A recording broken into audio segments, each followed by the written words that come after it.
Hello everyone, কেমন আছো সবাই? আশা করছি সকলেই ভালো আছো। তো আজকে আমি আমার কোনো রকম কাজের ব্লগ অথবা আমি ডেলি কী করছি সেগুলো ব্লগ নয়। আজকে জাস্ট একটা তোমাদের সঙ্গে নর্মালি গল্প করতে দিলাম। তো হয়তো দুদিন ব্লগ আসবে না, কেননা আগামীকালকে মানে বুধবারে হয়তো আমাকে হসপিটালে ভর্তি হতে হবে। আমার যে গলব্লাডার স্টোনের জন্য আমি সাফার করছি, সেটার অপারেশনটার ডেটটা বুধবারে দেবে। এবার অপারেশনটা কখন হবে আমি ঠিক জানি না, সেটা কালকেই ডক্টর বলে দেবেন। তো তাই জন্য আমি হয়তো আজকে এটাই আমি এখন আপাতত এই সপ্তাহের লাস্ট ব্লগটা দিচ্ছি। নেক্সট যে ব্লগটা সেটা আগামী সোমবার থেকে আসবে। চেষ্টা করব যতটা আর কি রিকভার হয়ে টুকটাক বাড়ি কাজবাজ করতে পারবো সেগুলো সমস্ত কিছু তোমাদের সঙ্গে তুলে ধরার, এবং আমার মনে এবং আমার জীবনে যা চলছে সেগুলো তোমাদের সামনে তুলে ধরার। ফেসবুকে একজনের সঙ্গে কথা হচ্ছিল, তো সে আমাকে জিজ্ঞাসা করলো, বঙ্গবিহারিণী নামটা তুমি কেন দিয়েছো, কী কারণ তোমার এত ইউনিক নাম দেওয়ার? তো আমি তাকে বললাম যে বঙ্গবিহারিণী নামটা দেওয়ার একটা কারণ রয়েছে।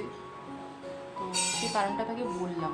তো সেও আমাকে বললো যে ঠিক আছে, আমাকে যেরকম বললে তোমার যারা ভিউয়ার্সরা আছে তারাও নিশ্চয়ই জানতে চাইবে যে কেন তারা আর কি কেন আমি আর কি বঙ্গবিহারিণী নামটা আর কি দিয়েছি। তো সেই ক্ষেত্রে আর কি তুমি একটা আলাদাভাবে স্পেসিফিকলি একটা ভিডিও করো যে তুমি কেন এই নামটা দিয়েছো বা কী কারণে তুমি এই নামটা দিচ্ছ। তো আমি হ্যাঁ অবশ্যই এটা আলাদা ভিডিও করতে চাই, কিন্তু আমি ছোট্ট করে এই ভিডিওতেই বলে দেবো যে কেন আমি এই নামটা দিয়েছি।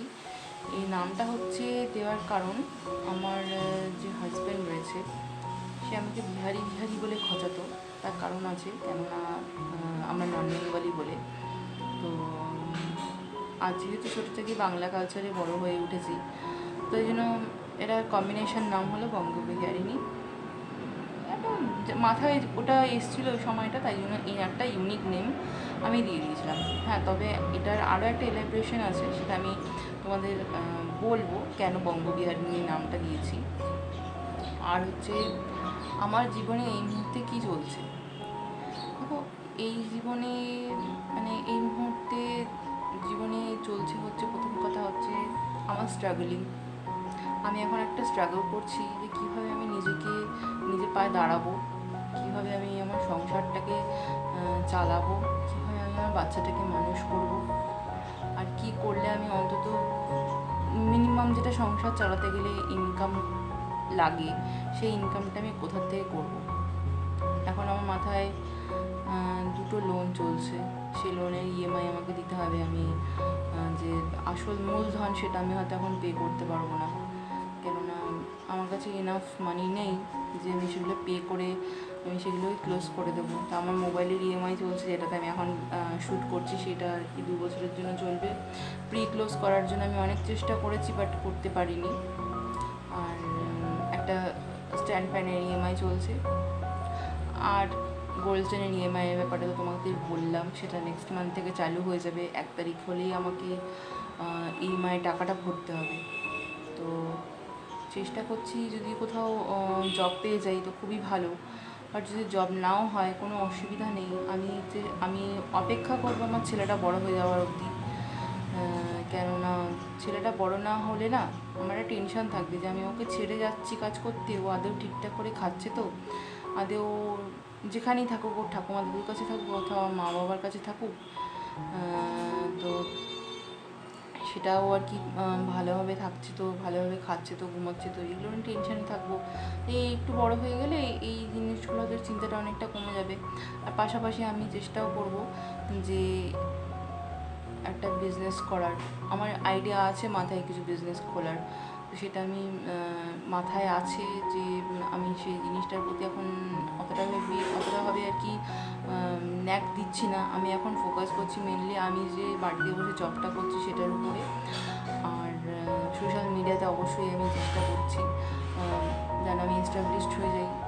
কিছু না হোক অন্তত 1000 সাবস্ক্রাইবার হয়ে গেলে আমার মনিটাইজেশনটা অন হয়ে যাবে। 4000 যে টাইমিংটা সেটাও যদি হয়ে যায়, 4000 ওয়াচ টাইম সেটা যদি হয়ে যায়, তাহলে আশা করছি অ্যাটলিস্ট ন্যূনতম যে ইনকামটা আমি ওটা ইউটিউব থেকে পেয়ে যাব।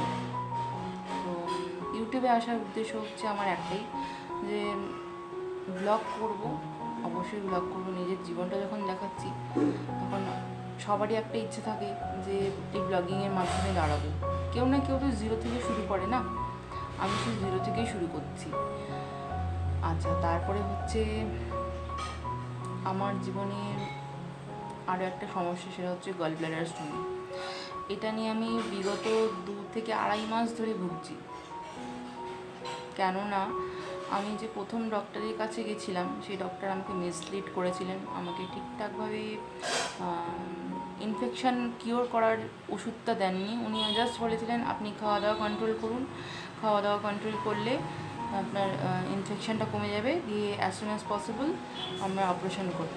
কিন্তু সেটা দেখা গেছে যে উনি 3 সপ্তাহ করে পিছিয়ে প্রায় এই 2 মাস আর কি টেনে দিয়েছেন।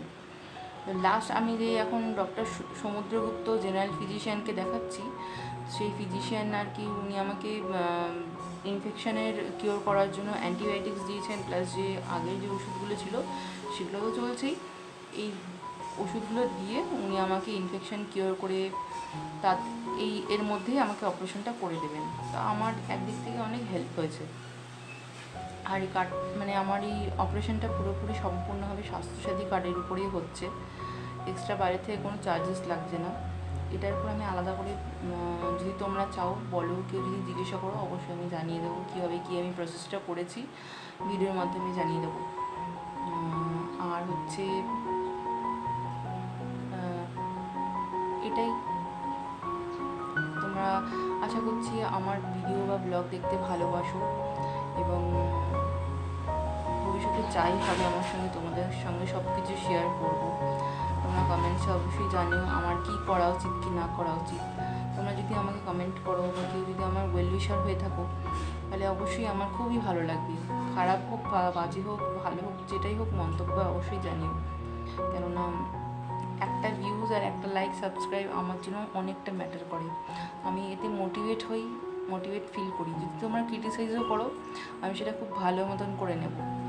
যদি তোমরা ভালোবেসে বলো যে হ্যাঁ এটা ভালো হয়েছে, আমিও সেটাকে ভালো মতন করেই খুব আদর যত্নে স্নেহে আশীর্বাদ ভেবে নেব। আর যদি তোমরা বলো যে না তোমার ব্লগটা ভালো হচ্ছে না, আমি অবশ্যই বলবো কোনো অসুবিধা নেই, তুমি দেখলে তো এটাই যথেষ্ট। তো ভালো থাকবে, আর দেখা হচ্ছে পরবর্তী সপ্তাহে নতুন একটা ব্লগ নিয়ে, নতুনভাবে আর নতুন স্বাস্থ্য সচেতনতা নিয়ে আমি ব্লগটা শুরু করব। ভালো থাকবে।